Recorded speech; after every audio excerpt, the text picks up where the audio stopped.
पति ने पत्नी को मौसेरे भाई के साथ आपत्तिजनक स्थिति में पकड़ा तो उसने पिला दिया नशीला पदार्थ। जहां पति ने पत्नी को अपने मौसेरे भाई के साथ आपत्तिजनक स्थिति में पकड़ लिया और उसका वीडियो भी बना लिया।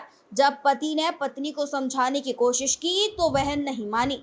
बाद में पति को पानी में नशीला पदार्थ मिलाकर पिला दिया, जिससे पीड़ित पति बेसुध हो गया और पत्नी अपने प्रेमी देवर के साथ मौके से फरार हो गई।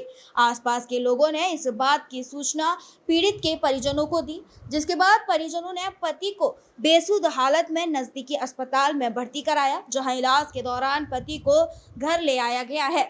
आपको बता दें कि जिले के राधानगर थाना क्षेत्र के भवानी नगर का रहने वाला ऋतिक यादव और सुशीला यादव की शादी 2 साल पहले हुई थी। दोनों राधानगर पावर हाउस के पास किराए के मकान में रहते थे।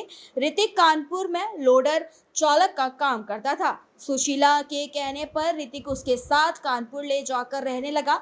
16 जुलाई को ऋतिक जब अचानक घर लौटा तो उसने अपनी पत्नी सुशीला को मौसेरे भाई सौरभ के साथ आपत्तिजनक स्थिति में देखा, जिसके बाद ऋतिक बिना कुछ कहे सुशीला को लेकर 17 जुलाई को वापस फतेहपुर आ गया और दोनों एक साथ फिर साथ रहने लगे। और 18 जुलाई की सुबह जब पति ने पत्नी से पानी मांगा तो गुस्से में आई पत्नी ने पानी में नशीला पदार्थ मिलाकर दे दिया। पानी पीते ही ऋतिक की हालत बिगड़ गई और पत्नी को बेसुध हालत में छोड़कर प्रेमी देवर के साथ मौके से फरार हो गई। घटना की सूचना पर मौके पर पहुंचे परिजनों ने आनन फानन में इलाज के लिए नजदीकी अस्पताल में भर्ती कराया, जहां इलाज के बाद पीड़ित की स्थिति में सुधार होने के बाद परिजन उसको अपने साथ घर लेकर वापस आ गए। वहीं पीड़ित ने थाने में शिकायत पत्र देते हुए पत्नी के खिलाफ सख्त से सख्त कार्यवाही की मांग की है। मैं किराए पे बक्सपुर में रहता था, वहाँ से कमाने के लिए मैं कानपुर गया हूँ। उसके 2 दिन बाद ये मेरे पत्नी का फ़ोन आया कि वो कह रही थी कि मैं अयोध्या जाना चाहती हूँ। मैंने कहा कहीं घूमने नहीं जाना है, तुम चुपचाप कार पर चले जाओ, यहीं घुमा दूँगा तुमको। उसके 3 दिन बाद जब मैं वहाँ से काम पर से लौटा हूँ तो देखा हूँ कि मेरी पत्नी सुशीला और मेरे मौसी लड़का सौरभ एक दूसरे के ऊपर नग्न अवस्था में लेटे हुए थे। मैंने उन दोनों का वीडियो बना लिया। मैंने अपने मौसी के लड़के को डाटा रखवाया, लेकिन मौसी का लड़का वहाँ से फरार हो गया। उसके बाद जो है मैं अपनी पत्नी को लेके वही किराए के कमरे पर पहुंचा हूं। अगल बगल वालों से किसी को बताया मैंने और मैं उसको समझा रहा था, लेकिन वो मेरी बात नहीं मान रही थी, मुझ पर ही चिल्ला रही थी उल्टा होकर। उसने अपनी बात नहीं मानी। सुबह मैंने उससे पानी पीने के लिए मांगा, उसने मुझे पानी पिलाया। पता नहीं उस पानी में ऐसा क्या था कि मैं अपने पूरे हाउस हवास में खो बैठा। मैं एकदम पागलों की तरह उधर तो लेटने लौटने लगा।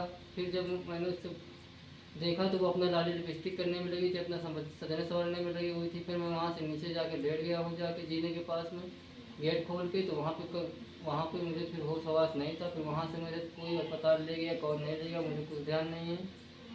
अस्पताल में पहुँच कर मैंने देखा कि मेरी माँ और कुछ डॉक्टर मुझे दिखाई दिए, मेरी बीवी और कोई नहीं दिखाई दिया। मेरा मोबाइल जिसमें मेरी वीडियो बना के रखी हुई थी, मेरा उस मोबाइल भी वीडियो सहित गायब था। पत्नी कहाँ है इस समय आपकी? पत्नी कहाँ है मुझे कुछ नहीं मालूम। कब शादी हुई थी आपकी? 3 जून 2023 में। थाने में शिकायती पत्र दिया तो क्या हुआ? थाने में शिकायती पत्र दिया, थाने वाले बोल रहे हैं कि अभी तुम्हारा एफआईआर नहीं लिखा जाएगा। क्या मांग है अब आपकी? मेरी मांग है कि मतलब एफआईआर लिखा जाए, सख्त से सख्त कार्रवाई की जाए। क्या नाम आपका? नाम क्या है आपका? पीयूष यादव। पत्नी का क्या नाम है? सुशीला यादव। देश दुनिया की बड़ी खबर, हर मुद्दे पर रहेगी पैनी नजर। जनहित से जुड़ी दिखाएंगे आपको हर खबर।